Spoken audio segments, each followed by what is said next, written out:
Bismillahirrahmanirrahim. Alhamdulillahilladzi bini'matihi tatimmus shalihat.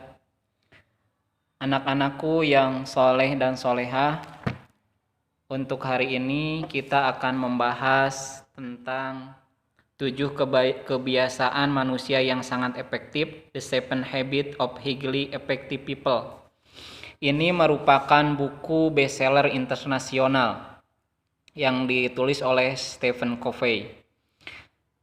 Saya membaca buku ini berulang-ulang karena selain dibaca juga berusaha untuk diinternalisasikan dalam diri kita. 7 kebiasaan efektif itu, yang pertama adalah proaktif.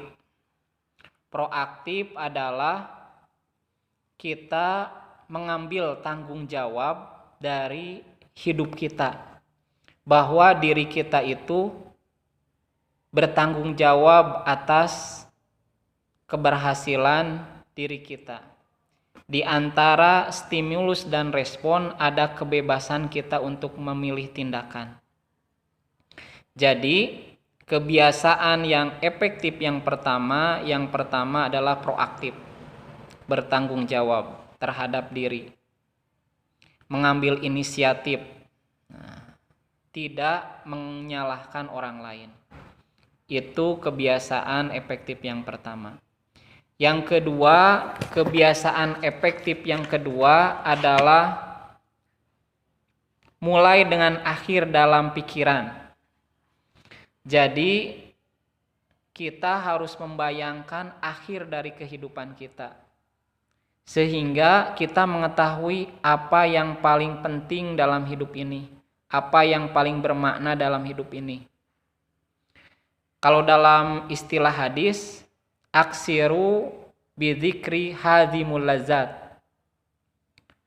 Ingat-ingatlah, banyak mengingatlah kematian yang menghancurkan kelezatan-kelezatan. Kalau kita memulai dari akhir, seolah-olah kita itu merunut.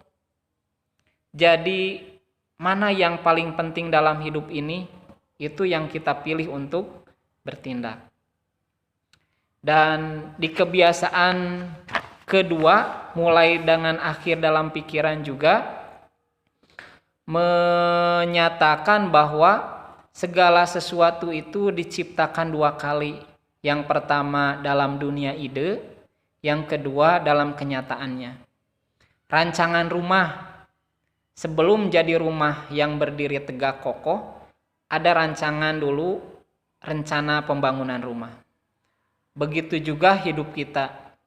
Seharusnya kita memulai dari akhir dan merencanakan dengan runut apa yang benar-benar penting dan apa makna hidup ini bagi diri kita.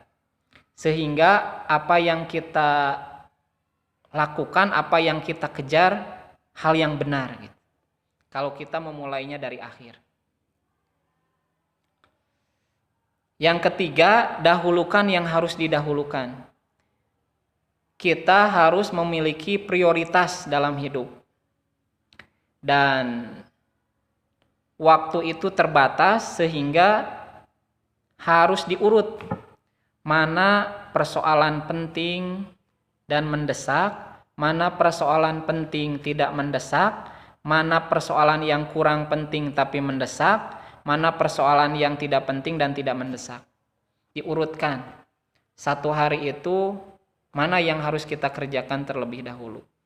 Dan kita pun harus mengukur peran kita. Kadang seseorang pribadi memiliki banyak peran dalam hidupnya. Peran sebagai seorang anak, peran sebagai seorang suami, peran sebagai seorang pengusaha, peran sebagai seorang guru.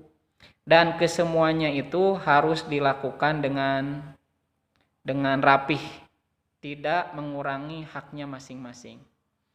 Maka dahulukan yang harus didahulukan itu seharusnya kita punya schedule kerja harian.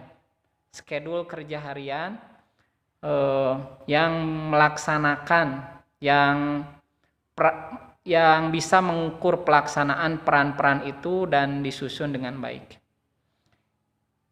3 hal kemenangan pribadi tadi. 7 dari kebiasaan itu kita bahas 3 dulu. Yang pertama, proaktif, jadilah proaktif. Yang kedua, mulai dengan akhir dalam pikiran. Dan yang ketiga, dahulukan yang harus didahulukan dengan manajemen waktu yang baik. Wallahu a'lam bishawab.